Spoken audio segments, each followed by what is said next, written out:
मुंबईमध्ये एक मुच्छडवाला म्हणून पानवाला आहे, जुहू चौपाटीच्या तिथे, जिथे सगळे श्रीमंत लोक राहतात, तिथे त्याचं पानपट्टी आहे. तुम्हाला माहिती आहे त्याचं पान किती रुपयाचं? एक 1,500, 2,500, 5,000, 50,000चं पण पान त्याकडे मिळतं. आणि त्याच्या दुकानासमोर गाडी कुठली उभी असते माहितीये का? आज मर्सिडीज, उद्या पजेरो, उद्या ती हमर, ऑडी बिडी अशा गाड्या असतात. बोलेरो, स्कॉर्पिओ चुकून नाही. एक पानपट्टीवाला एवढे पैसे छापतो. आमचा मित्र आहे की विजय अग्रवाल म्हणून मुंबईमध्ये धंदा कशाचा माहितीये का? न्यूजपेपरची रद्दी आणि दारात 7 गाड्या 4 व्हीलर उभ्या आहेत. आणि आम्ही काय म्हणतो, हे ते काय रद्दी विकते, त्याला काय केले, 8 रुपयाने घेते. अरे अरे जरा धंद्यातली गणित बघा ना. श्रीमंत कोण होतं लक्षात घ्या. आम्ही काय करतो, नोकरदार महिनाभर काम करतो, 10 तारखेला पगार घेतो. आणि मध्यमवर्गीय लोकांचं कसं असतं माहितीये का? 1 तारीख ते 10 तारीख पगार आला ना, गोल्डन वीक, सोनेरी सप्ताह. 10 तारखेच्या पुढे गेला ना 20 तारखेपर्यंत सिल्वर वीक, चंदेरी सप्ताह. 25 तारखेच्या पुढे गेला 30 तारखेपर्यंत बंगार वीक, न्यूजपेपर वीक.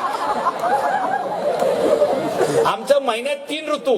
पहिला 10 तारखेपर्यंत गोल्डन वीक, दुसरा सिल्वर वीक, नंतर रद्दी पेपर भंगार वीक.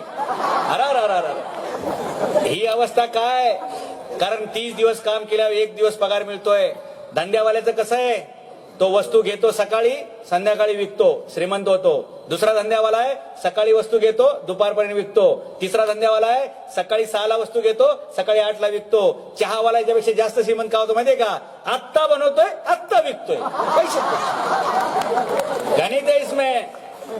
अरे 2 रुपये प्रोडक्शन कॉस्ट असणारा चहा जर 10 रुपयाला विकला जातोय तर एका ग्लास मागे 8 रुपये मिळतात. आणि दिवसात जर तो 1000 ग्लास विकत असेल तर 8,000 रुपये दिवसाचं त्याचं नेट प्रॉफिट आहे. गुणिले 30, 2,40,000 रुपये महिन्याचे, गुणिले 12, जवळपास 36 लाख रुपये तो वर्षाला कमवतो. आणि आम्ही काय म्हणतोय, ते शामरावचं पोरगं ते चहा विकते. आणि हो चहा प्यायला कुठे जातोय? हे युपी बिहारचे जेवढे चहावाले आहेत ना, त्यांना श्रीमंत करणारे सगळे आपले पाटीलच आहेत.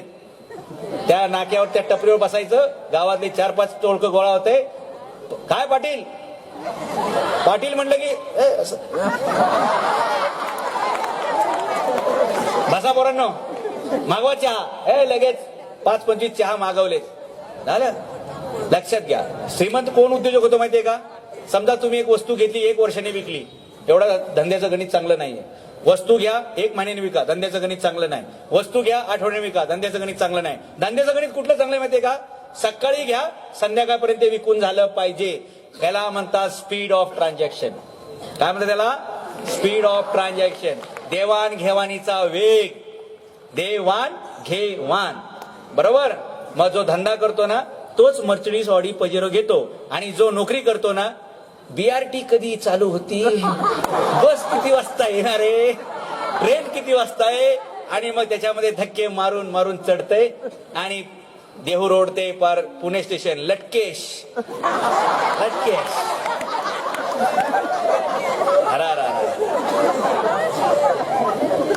म्हणून उद्योगधंदा करणारे लोक एका रात्रीत तिकीट घेतात, एका रात्रीत निवडून येतात, एका रात्रीत मोठ्या पदावर जातात. आणि नोकऱ्या करणारे लोक बिचारे कुठतरी ग्रामपंचायत सदस्य, महानगरपालिकेचे सन्माननीय सदस्य, याच्या पुढे नाहीच. पण तो काय माझा विषय नाही. या तरुणांना फक्त उद्योजक बनवणे, उद्योजक घडवणे हाच माझ्या आयुष्याचा हेतू आहे.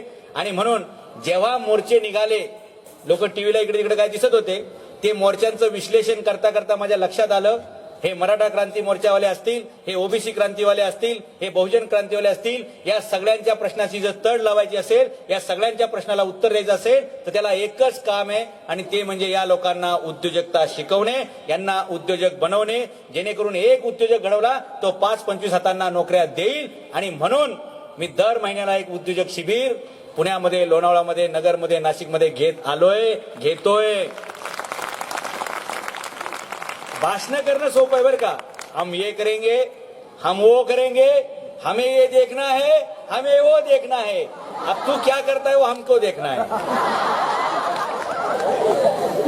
लक्षात घ्या. आणि आपल्या लोकांना पण कसं आहे ना, विकासाच्या गोष्टी नकोत, प्रगतीच्या गोष्टी नकोत. आपले लोक आजही भावनिक, धार्मिक, जातीयवादी, प्रांतवादी अशा गोष्टींमध्ये जास्त इंटरेस्ट घेत आहेत. तसं करायला नाही पाहिजे. उद्योगधंद्याकडे नजर दिली पाहिजे.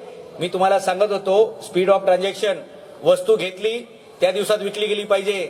ज्यावेळी भारताची फाळणी झाली, भारत पाकिस्तान वेगळा झाला, काही पाकिस्तान मधल्या लोकांना अंगावल्या कपड्यांशी पाकिस्तान सोडावा लागला. नशीब त्यांचं ते जिवंत भारतात आले, कारण तिथल्या मुस्लिम लोकांनी, म्हणजे इथल्या ट्रेन जिवंत लोकांच्या जात होत्या आणि पाकिस्तानमधून येणाऱ्या ट्रेन ह्या मृत शरीरांनी भरलेल्या येत होत्या. अशा परिस्थितीमध्ये, विरान अवस्थेमध्ये, भयान परिस्थितीमध्ये अंगावल्या कपड्यांशी आलेले लोक उल्हासनगर आणि पिंपरी चिंचवडमध्ये राहायला आले. राहायला जागा नव्हती, झोपायला छप्पर नव्हतं, प्यायला पाणी नव्हतं. अशा परिस्थितीमध्ये या लोकांनी इथे आले, निर्वासित म्हणून राहिले. विकायला काहीच नव्हतं, धंदा करायला भांडवल कुठे? मग या लोकांनी विचार केला काय करायचं, 2-4 रुपयामध्ये वस्तू बनली पाहिजे. त्यांनी बॉबी नावाचं प्रोडक्ट काढलं. किती लोकांनी बॉबी खाल्ली हात वर करा. बॉबीच माहित नाही. बॉबी ती 5 बोटात 5 घालायची, 25 पैशात एक मिळते की नाही, आणि ते अशा मस्त राजासारखे खायची. बोगॅम्बो खुश व्हा. ही बॉबी प्रोडक्ट कोणाचं आहे? हे सिंधी लोकांचं आहे. मोठी फॅक्टरी उभं करायला पैसे नाहीयेत, मोठा धंदा करायला मोठं जमीन नाहीये. घरी महिलांनी त्या बॉबी बनवायच्या, त्या तळायच्या, त्या तळलेल्या बॉबी पॅकेटमध्ये घालायच्या आणि सिग्नलवरती जाऊन हे लोक विकायचे. बघा, सकाळी महिला बॉबी तळायच्या, संध्याकाळपर्यंत हे बॉबी विकून परत यायचे. 5 रुपये प्रोडक्शन कॉस्ट असणारी गोष्ट संध्याकाळपर्यंत 50 रुपये गल्ल्यात असायचे. दुसऱ्या दिवशी परत 5 रुपयाची बॉबी तयार करायची, 50 रुपयाला विकायची. असं दिवसाला भांडवल. त्या काळात 5 रुपये म्हणजे आजचे 500 रुपये आहेत, आणि त्या काळातले 50 रुपये म्हणजे आजचे दिवसाचे 5000 रुपये जवळपास. आणि असं करत करत मग त्यांनी छोटीशी जमीन घे, मग कुठेतरी गाळा घे. मग पिंपरी कॅम्प मध्ये आज गेलात तर तिथे कोणी जाधव, भोसले, पवार, निंबाळकर, राक्षे, चौधरी याचं एकही दुकान नाही. त्या दुकानात कामाला आहेत पठ्ठे. ही दुकानं कोणाची? बघा ना, बहल, अगरवाल, आणि कोण, किती नावं सांगू तुम्हाला मी, चंगेडिया, बांगडिया, कनोजिया, काय म्हणजे इथं बघा ना, अगदी इथला महापौर झालाय माणूस. पुण्यात एक पंजाबी माणूस महापौर झाला. काही न विकता, जमिनी न विकता. आमची झाली नगरसेवक वगैरे, पण फक्त सन्माननीय सदस्य. पुढचं काही कळतच नाही. बॉब्या विकता विकता त्यांनी पुढे कपड्याचा धंदा सुरू केला. कपडे घ्यायचे, लक्षात घ्या, 100 रुपयाचं कापड घेतलं, 200 रुपयाला विकायची अपेक्षा नाही. सकाळी 100ला आणायचं सुरतवरनं, संध्याकाळपर्यंत 110 रुपयाला गेलं तरी ओके. कारण एका दिवसात 10%, 100चे 110, दिवसाला 10%, महिन्याचे किती झाले? 300%. आणि आमचे पाटील कशात खुश? 2% महिना व्याजाने पैसे लोकांना दिले. महिन्याला 2%, ह्याचे दिवसाला 10%. बघा स्पीड ऑफ ट्रान्झॅक्शन. मग यांनी कपड्याच्या दुकानात घुसले, आता मोबाईलच्या दुकानात घुसलेत. मोबाईलमध्ये एक मोबाईल विकला 2000, 3000, 4 रुपये मिळतात, आणि तिथं आपली पोरं म्हणतात 200 का रिचार्ज करेंगे क्या? बघा, दुकानं मोबाईलची ह्यांची, सर्व्हिसिंग सेंटर ह्यांची. काय उद्योजकता असेल. आज पिंपरी चिंचवड मधले सगळ्यात श्रीमंत कोण असतील तर एक 75 वर्षापूर्वी निर्वासित म्हणून अंगावल्या कपड्यावरती आलेले सिंधी लोक आज या पिंपरी चिंचवड शहराचे मालक आहेत. कशाच्या जीवावर? जात, धर्म, पंथ, भाषा, शिक्षण, वय, ग्रामीण शहरी असा फरकाव नाही, तर फक्त उद्योजकतेचा धडा त्यांना घरात गिरवायला मिळतो. म्हणून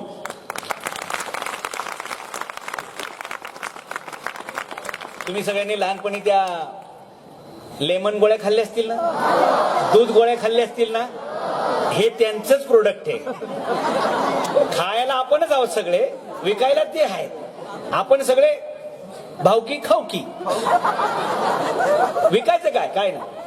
श्रीमंत तेच होतात जे वर्षाला वस्तू विकतात ते नाही, महिन्याला वस्तू विकतात ते नाही, आठवड्यात वस्तू विकतात ते नाही, दिवसाला विकतात ते नाही. काय? तासात विकायचे. बघा ना, न्यूजपेपरवाले का श्रीमंत होतात? 6 वाजता सकाळी पेपर घ्यायचा, 8 वाजेपर्यंत फिनिश विषय. चहावाला श्रीमंत का होतो? इकडे चहा उकळला, मारामारी चहा म्हणतात त्याला.